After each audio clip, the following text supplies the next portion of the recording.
Now, America is inclined toward fascism.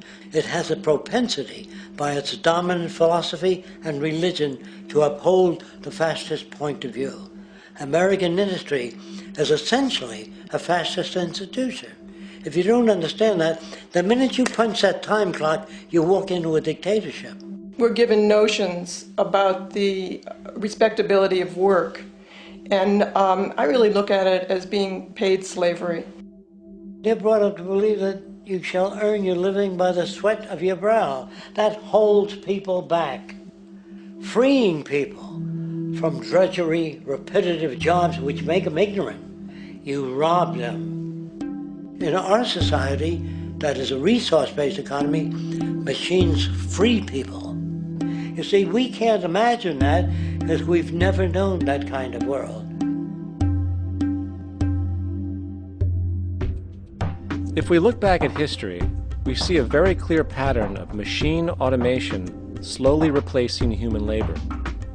From the disappearance of the elevator man to the near full automation of an automobile production plant, the fact is, as technology grows, the need for humans in the workforce will continually be diminished. This creates a serious clash, which proves the falseness of the monetary-based labor system. For human employment is in direct competition with technological development. Therefore, given the fundamental priority of profit by industry, people through time will be continually laid off and replaced by machine. When industry takes on a machine, instead of shortening the workday, they downsize. You lose your job. So you have a right to fear machines.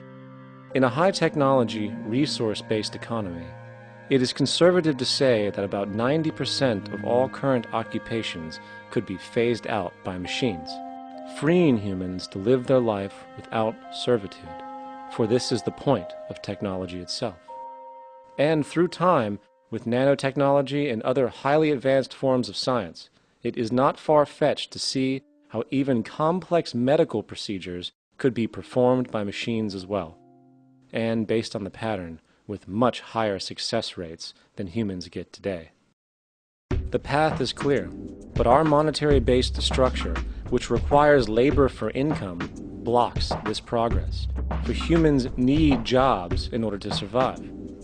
The bottom line is that this system must go, or we will never be free, and technology will be constantly paralyzed. When you have machines that clean out sewers, it frees a human being from doing that. So look at machines as extensions of human performance.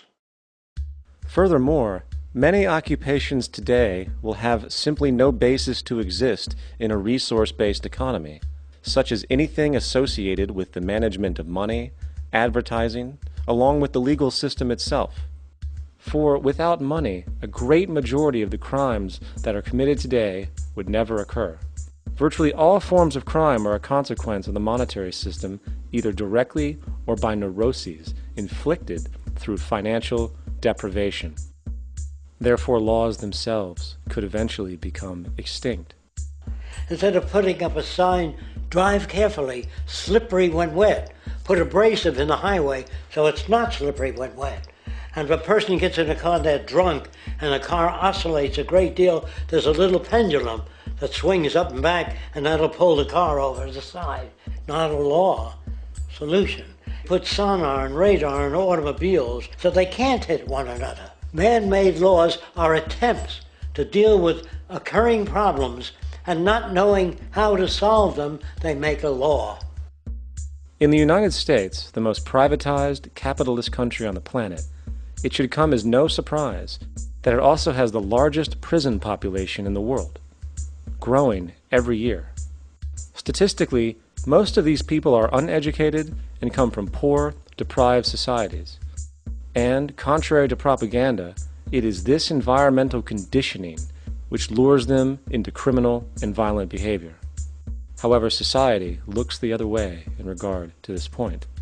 The legal and prison systems are just more examples of how our society avoids examining the root causes of behavior. Billions are spent each year on prisons and police, while only a fraction is spent on programs for poverty, which is one of the most fundamental variables responsible for crime to begin with. And as long as we have an economic system which prefers and in fact creates scarcity and deprivation, crime will never go away.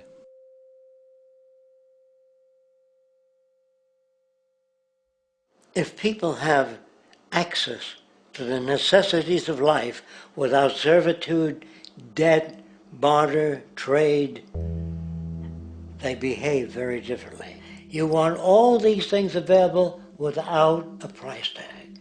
Now then, you gotta have a price tag. Well, what'll motivate people?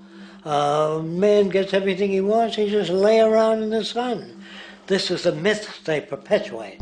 People in our culture are trained to believe that the monetary system produces incentive.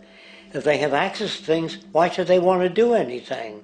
They will lose their incentive. That's what you're taught to support the monetary system. When you take money out of the scenario, there would be different incentives, very different incentives. When people have access to the necessities of life, their incentives change. What about the moon and the stars? New incentives arise. If you make a painting that you will enjoy giving it to other people, not selling it.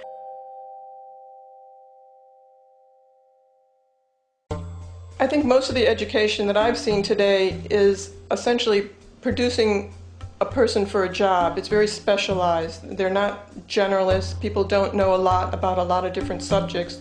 I don't think you could get people to go to war if they knew a lot about a lot of things. I think education is mostly rote, and they're not taught how to solve problems. They're not given the tools, emotionally or within their own field, of how to do critical thinking.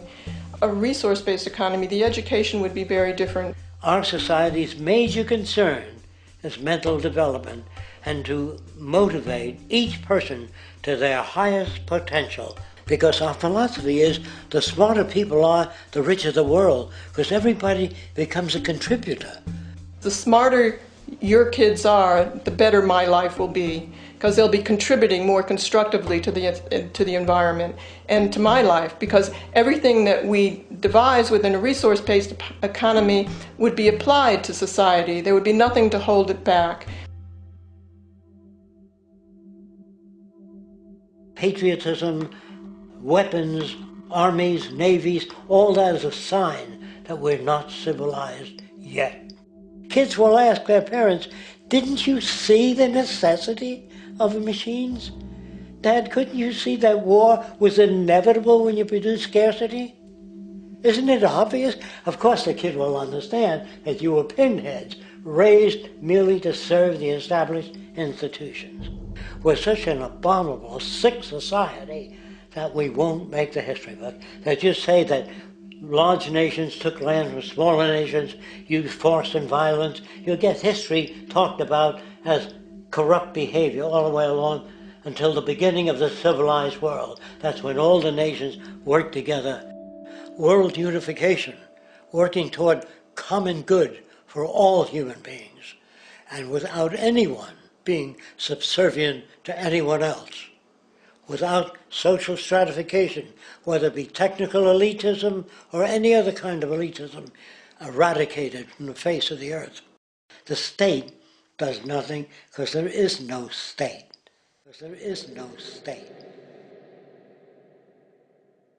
The system I advocate, a resource-based global economy, is not perfect. It's just a lot better than what we have. We can never achieve perfection.